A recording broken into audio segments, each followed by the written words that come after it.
Hi, in this video, we will see method in Java. What is method and what is the purpose of method? We will see in Java. So method, a method is a collection of statements that perform some specific task and return result to the caller. So method means a collection of statements, means some code, you can say some lines of code. So collection of statements that perform some specific task and return result to the caller. A method can perform some specific task without returning anything also. Here I'm saying it will return result to the caller. So without this also it can perform. There is no rule that it has to return something to the caller. It purely depends upon our requirement. Methods allow us to reuse the code without retyping the code. So this is the biggest advantage. So you have something that is frequent, means you want to use the same thing again and again. So for that, you no need to write this same code again and again. So because of that, you can create a method that you can keep calling that method whenever you need. Okay, it will simplify your job. You cannot write a method inside a method. So you are writing a method. Inside that method, if you try to write another method, it will not allow. But you can call a method from another method. So you have two methods. From one method to another method, you can call, but you cannot write. Okay, so this is the basic information about method. If you see this one, like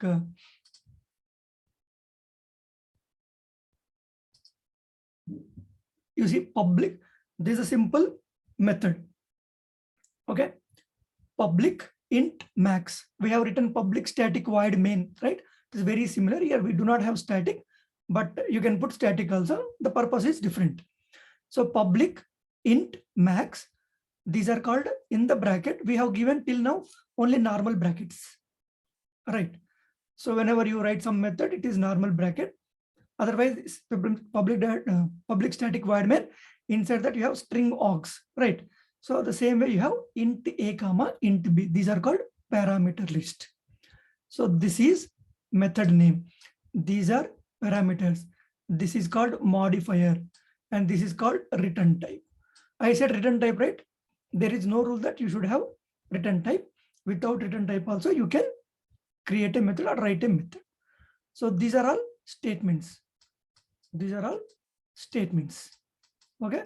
So from here, after the method, you will start this curly braces.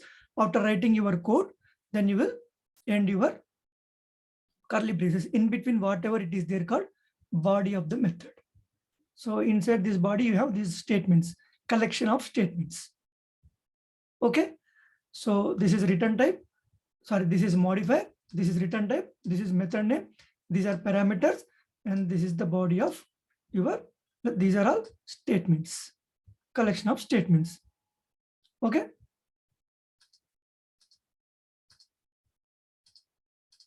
So if you talk about the modifier, modifier defines access type of the method. That is from where it can be accessed in your application. We have 4 types of access specifiers, means just now we discussed, we can call one method from another method, right? We can call a method from another method. But while calling, that is not a straightforward. There are some rules. So what is that? If it is public, you see I mentioned here public. Instead of public, I can put protected, I can put private, I can put default. Okay. So, but what is the difference between when you put a specific modifier? Public, accessible in all the classes in the application. You created an application. Inside that application, you have 100 classes. Okay, so many classes. But if you create a method with public, you can call that method from all the 100 classes. Wherever you want, you can access that. Okay, so that is what public. If you talk at protected, accessible within the class, so where you created that method, inside the class you can access. Apart from that, in which it is defined and its subclasses. Subclasses means the topic is called inheritance. So you are getting some information from another class. Okay, so that we will see in our upcoming classes or videos. But here one class is getting some values from the another class. Okay, so that is when you have protected, then you can use in your subclasses also. Okay, Private, very restricted. Private, accessible only within the class in which it is defined. So if you create a method inside one class, you can access only in that class. Outside of that class, you cannot access. Okay. What about default? Default means declaring or defining without using any modifier. Means if you want to mention that is default, no need to mention any modifier. Okay, if you are not putting public, protected, private, means by default it will become default. This accessible within the same class and a package within which its class is defined. So within the class, how you do in the private, you can do. Apart from that, this class is inside a package, let's assume. So inside the package, you have some other class also. In those classes, you can access. Okay, that is the visibility of this default. So at this point of time, it may not be clear, but going forward, you will understand everything. So what do you mean by return type? The data type of the value returned by the method or void if does not return a value. So here, after executing this code, it will give you the output in the form of integer. Okay, if a greater than b, return a, means it is giving me a back. What is this a? Integer. So once it is executing this set of code, it is giving me an integer back. So when you are giving some integer back, so you need to mention I am getting integer. You need to mention in the method that after executing this code, I am getting the output in the form of integer. Okay. So to mention that, you'll write the return type. After executing everything, if it is not giving anything, okay, if it is not returning anything, then you need to mention void, void, public static void, right? That void is means it will not return anything back to the caller. Okay. So with the examples, you'll understand. But so this is called return type. Method name.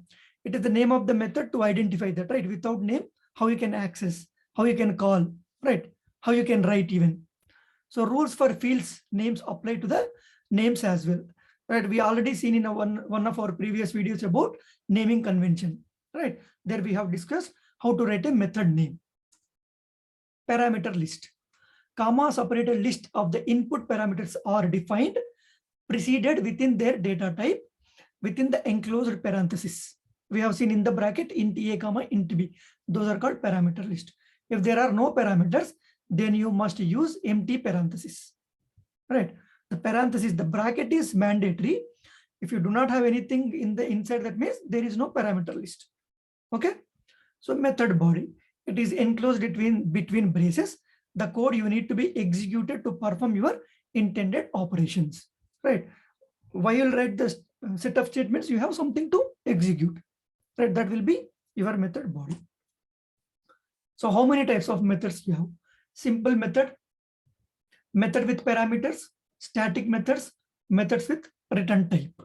Okay, we'll see in detail one by one in our upcoming videos. Okay, simple method, method with parameters, static methods with return type. Okay, so what could be the possible interview questions from this? What is method? What is the purpose of method? What is return type in Java? Explain about access modifiers, public, private, protected, default, all these things. You might get these kind of questions. Okay, so that's all in this video. Thank you.